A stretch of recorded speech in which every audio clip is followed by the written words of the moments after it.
comparer les politiques économiques de la Tanzanie et du Vietnam au cours des 20 dernières années. Tanzanie et le Vietnam ont suivi des trajectoires économiques intéressantes ces 20 dernières années.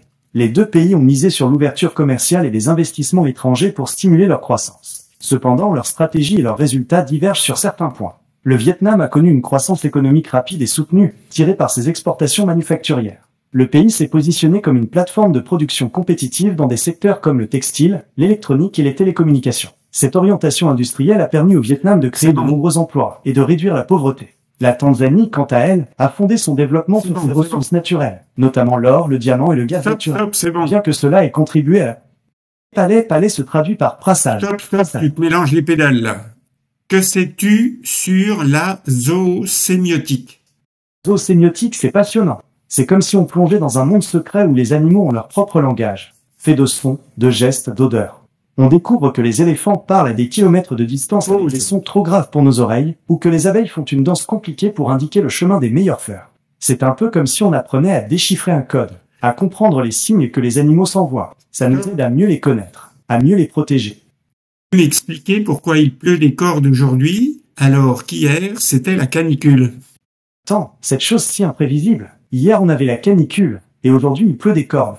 C'est normal que tu sois surprise. En fait, ces changements rapides de météo sont dus aux perturbations atmosphériques. Parfois, une masse d'air chaud et sec est remplacée très vite par une masse d'air froid et humide. C'est comme ça que la pluie arrive si vite après une période de chaleur intense. Ça te paraît plus clair?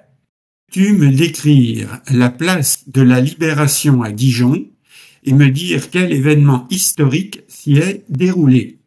Place de la Libération, c'est le cœur historique de Dijon. Imagine une grande place piétonne entourée de beaux bâtiments anciens, c'est ça? Tu y trouveras la mairie, le palais des ducs de Bourgogne, et même une petite fontaine où il fait bon se rafraîchir. L'événement historique le plus marquant lié à la place de la Libération, c'est la Seconde Guerre mondiale. Dijon a été libéré en septembre 1944, et c'est sur cette place qu'il y a eu de grandes célébrations pour marquer la fin de...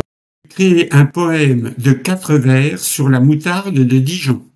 Dijon, la moutarde, un goût piquant et fin, un jaune éclatant, un régal pour le palais. Avec saucisse ou viande, c'est un délice divin. La reine des condiments, elle n'a pas son pareil. Un autre? Je pourrais vous en réciter un autre.